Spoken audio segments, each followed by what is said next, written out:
autre erreur peut-être des personnes qui veulent se diriger vers tel ou tel régime, Ouais. c'est que malheureusement ces personnes ne sont pas suffisamment à l'écoute de leur corps, et lorsque eh bien, elles sont amenées à vouloir étudier tel ou tel régime pour se diriger vers ça, c'est le mental, c'est la raison qui les gouverne.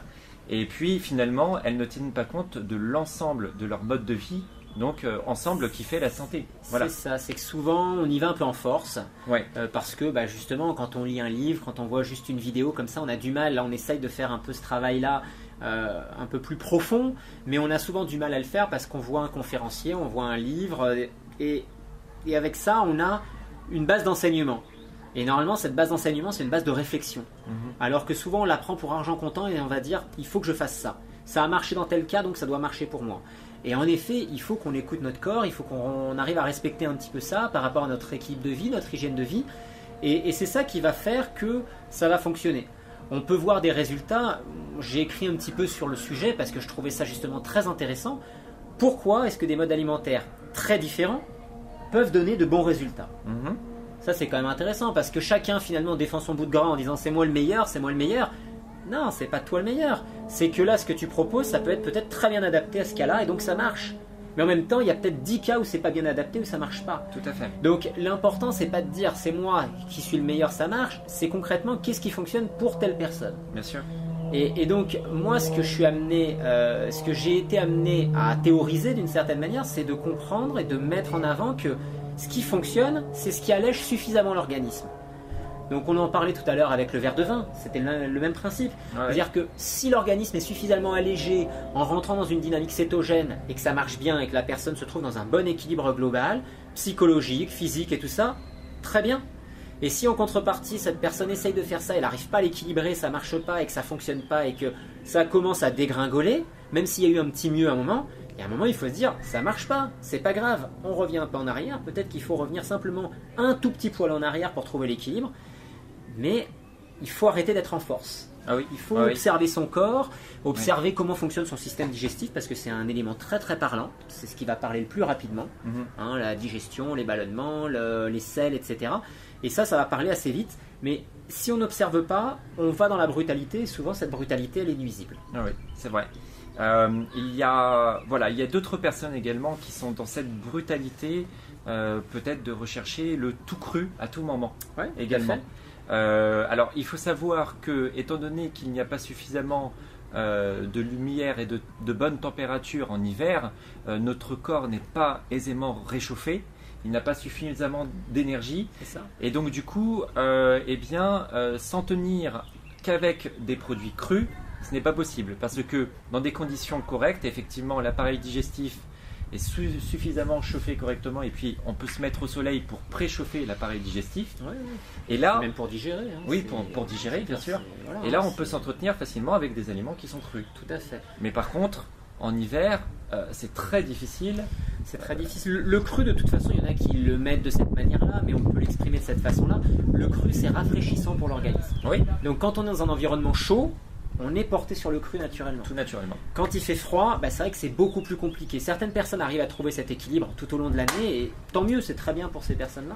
Mais c'est quand même quelque chose qui reste très compliqué, très délicat à mettre en place parce que il y a toujours cette notion de rafraîchissement, et quand on commence à avoir froid, après ça devient dur à tenir tout simplement. Exactement.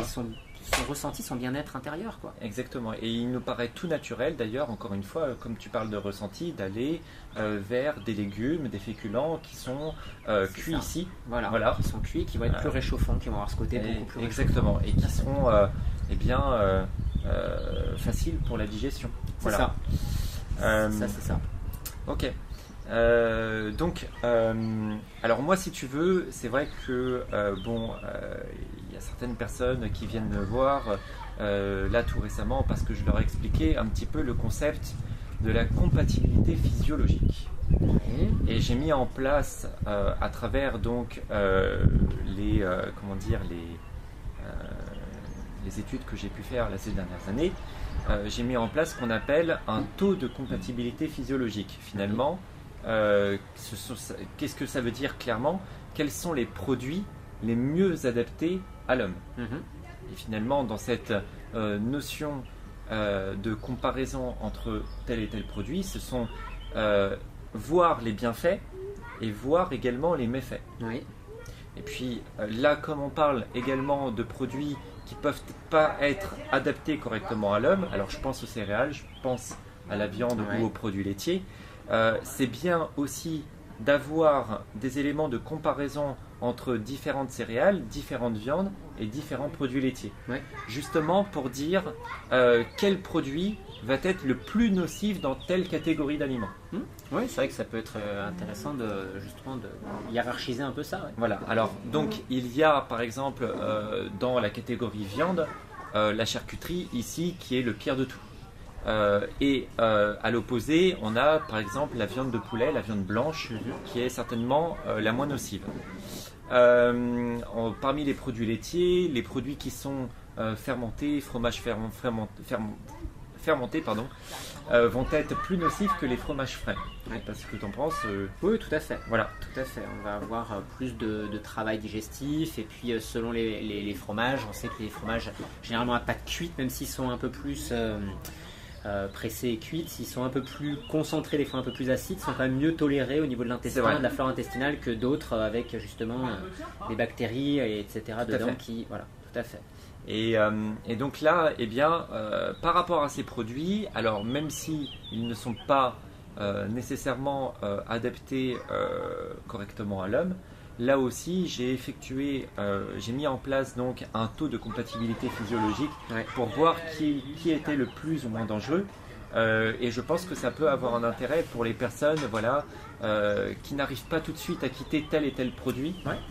Et qui vont se diriger vont donc vers des produits qui sont moins dangereux pour le coup, comme abandonner la charcuterie pour peut-être un peu plus de blanc de poulet. Tout à fait. Voilà. Et puis là je reviens aussi là-dessus, ça rejoint un peu ce qu'on abordait tout à l'heure par rapport aux produits laitiers sur la notion d'intolérance. C'est sûr que si on est intolérant, c'est mieux d'arrêter, mais en même temps ça permet aussi de remettre les choses à leur place par rapport au fait de dire le lait de vache c'est mauvais, les autres laits c'est bon pour la santé. Non, c'est pas ça.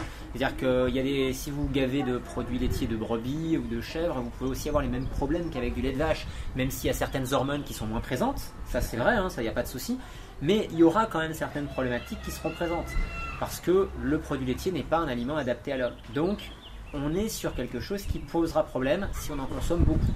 C'est vrai. Mais en même temps ça permet de dire, si je consomme finalement un produit, un fromage frais de vache, en fait, peut-être que ça peut fonctionner, ça peut aller sans avoir de gros inconvénients, de gros problèmes.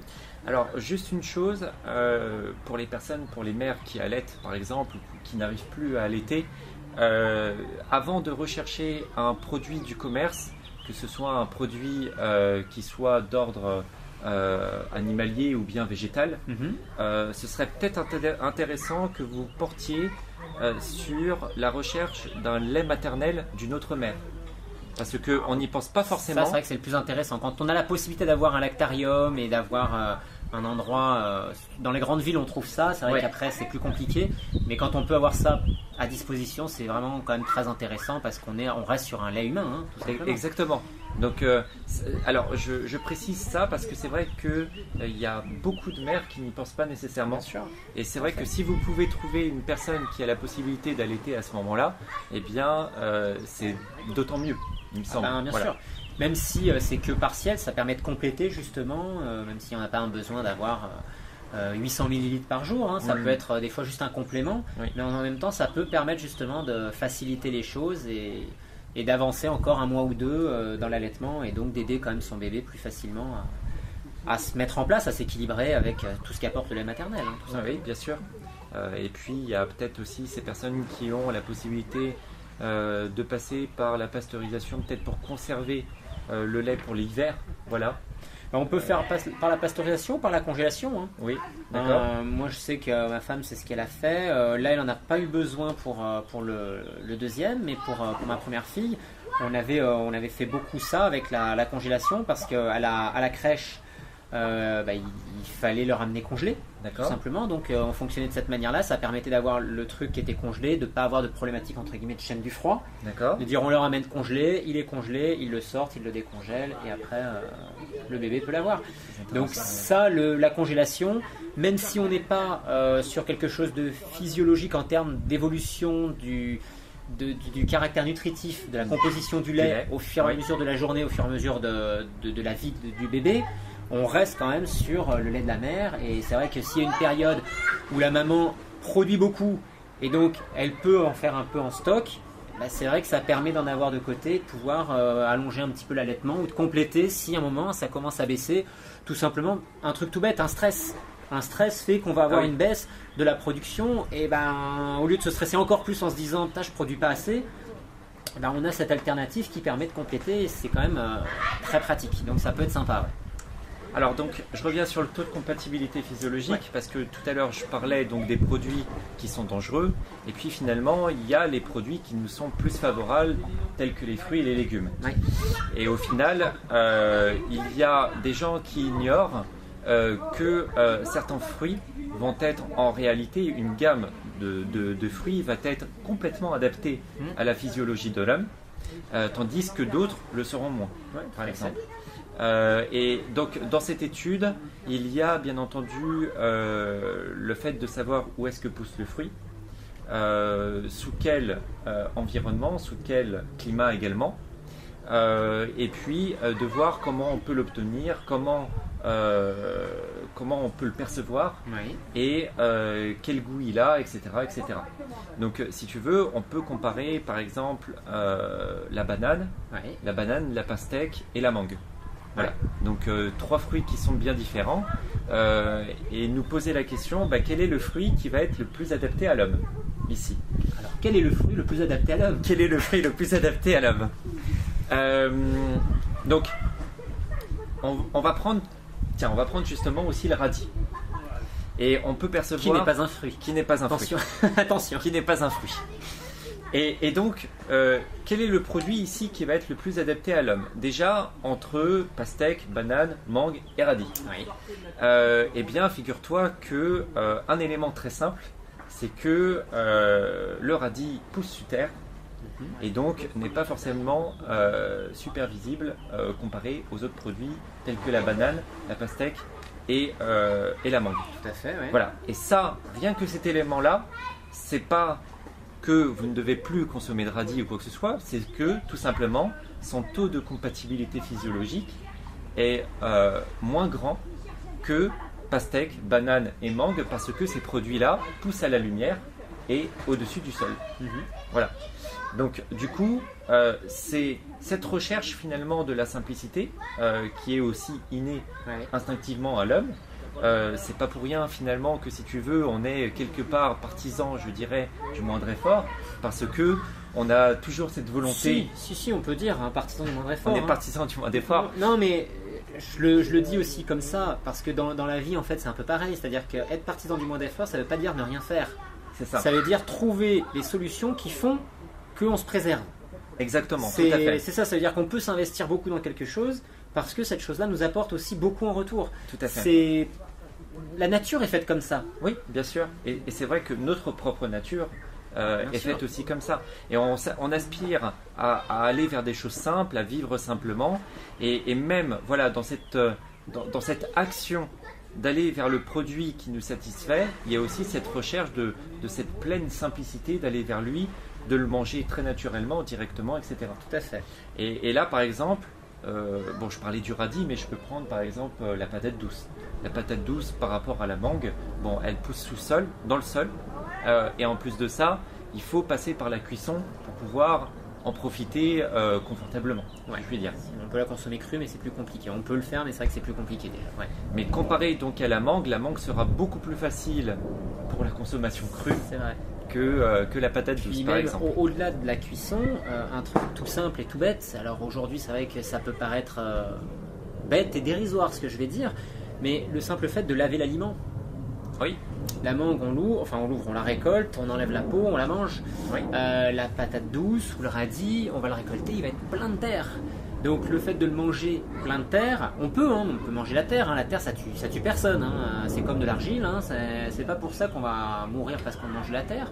Mais en même temps, je sais pas si vous avez déjà mangé quelque chose avec des cailloux, de la terre et tout ça, c'est dégueulasse. Oui. Donc, faux, hein. rien que par rapport à ça, c'est vrai qu'on va être forcément plus porté vers ces fruits qu'on peut consommer naturellement, que ce soit sur les arbres, tout à l'heure quand on parlait des concombres, des choses comme ça, qui poussent à l'extérieur. Et puis, le radis, il faut quand même creuser un trou. Il faut le prendre, il faut l'arracher pour le récupérer. Il faut les gratter pour aller le chercher. Ça. Non, mais ça c'est... Alors que la mangue, on la saisit sans problème, on peut la manger comme ça. Sans problème, il faut grimper à l'arbre quand même. Ah, t'as des mangues qui tombent par terre. Oui, il y a des mangues qui tombent. T'as des mangues qui tombent par terre. C'est vrai. Quand elles sont bien mûres, elles tombent par terre. Ouais, c'est vrai. Exactement. Tout à fait. Je suis médisant. Tiens, tu parlais de peau. Tu disais éplucher la peau de la mangue. Ouais. Et la banane. La banane a une peau qu'on est obligé d'éplucher pour profiter du fruit. Et on voit que ce qui est intéressant avec la banane, c'est que si le fruit est jaune, on a du mal à casser la peau de banane comparé à lorsque le fruit va de plus en plus vers quelque chose qui est marron, noir. Ouais, la peau s'affine et elle casse plus facilement. Ouais. Exactement. Et là, tu vois aussi, il y a cette indication qui fait qu'avec la mangue, lorsque le produit est bien mûr, et bien vraiment bien mûr, la mangue d'ailleurs tourne à l'orange, orange-rouge, Oui. donc une couleur qui est très facilement attirable pour l'œil. Au final, on peut finalement, tu vois, prendre la mangue et puis la croquer à pleinement, même avec la peau. Moi, je la mange avec la peau. Tu as des mangues Kent, par exemple, qui peuvent être délicieuses. Avec la peau, il n'y a aucun problème. Précision avec la peau, hein, quand même, les mangues non traitées, c'est mieux. Oui.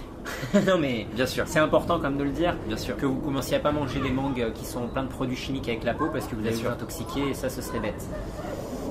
Ah oui, bien sûr. Oui, alors là, voilà. dans l'état d'esprit, c'est clair que implicitement, je ne pensais pas du tout au fait qu'elles soient traitées.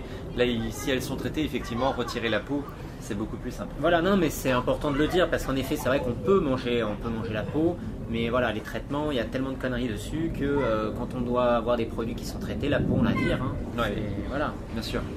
Et donc là, si tu veux, là, tu vois ta mangue, elle est orange-rouge, elle est bien mûre, elle est facilement attirable, mais tu vois la banane c'est une couleur jaune qui est attirante, mais après, pour que finalement qu'on profite du fruit qui est bien mûr, une fois que l'amidon est bien transformé en sucre, eh bien ça passe par cette couleur qui est un peu désagréable, qui est marron-noir au final. Et rien que là, le fait qu'on ait deux produits dans l'état de maturité semblent être identiques mais pour une couleur différente, et bien finalement ici j'en suis venu à l'idée que finalement la mangue était plus compatible pour l'homme que la banane, rien qu'avec cet élément. De toute façon, la banane, quand elle commence à noircir, quand on sait qu'elle est plus intéressante quand elle est noire ou que la peau commence à se tacheter parce qu'elle devient plus digeste, hein, tout simplement, ça pose pas de problème, mais c'est vrai que beaucoup de gens sont naturellement hésitants vers une banane qui est un petit peu... Moi, quand je cherche une banane, je cherche à ce qu'elle soit bien jaune et qu'elle commence un peu qu'il n'y ait plus de traces de vert et qu'elle commence déjà à foncer parce que de toute façon, tu les consommeras plus comme ça, plus facilement. Bien sûr. Mais c'est vrai qu'il y a beaucoup de personnes qui veulent que la banane soit bien dure, tout ça bien ferme, parce que ça les gêne justement d'avoir cette avancée de coloration. Ouais. Et ben voilà. Et alors, je le répète, hein, le fait que la banane ait un taux de compatibilité physiologique moins grand que la mangue, ça ne signifie pas qu'on ne peut pas en profiter, qu'on ne peut pas la déguster ou quoi que ce soit. Non, on peut toujours déguster des bananes, radis, patates douces, il n'y a aucun problème. C'est simplement que voilà, la mangue semble être plus physiologiquement adaptée à l'homme au final que la banane, tout simplement. Et tiens, la pastèque, on en parlait, pour finir avec ce fruit. Alors la pastèque, à moins de la casser sur le sol pour l'ouvrir, ou bien d'avoir un couteau, c'est très difficile avec la main. Ah bah la pastèque, juste à la main d'ouvrir une pastèque, sauf si elle commence à un peu éclater, sinon c'est très compliqué, ça voilà. C'est sûr. Exactement. Donc c'est sûr qu'il faut utiliser plutôt un outil ou alors taper dessus pour l'ouvrir, comme une noix de coco, comme voilà. Et là pour le coup, les gorilles ou bien les hippopotames ont cette morphologie et cette force, cette puissance de pouvoir casser la pastèque et d'en profiter. Voilà. C'est ça. Et là, peut-être que la pastèque est un fruit quelque part qui est plus adapté à ces espèces vivantes, comme le gorille ou bien l'hippopotame, que l'homme au final. Tout à fait. Mais la pastèque est délicieuse malgré tout. Ah oui, la pastèque est délicieuse, mais c'est vrai que oui, si on compare par rapport à la capacité à ouvrir le fruit, à pouvoir le consommer facilement, de manière brute, c'est vrai que ça se tient. Voilà, exactement.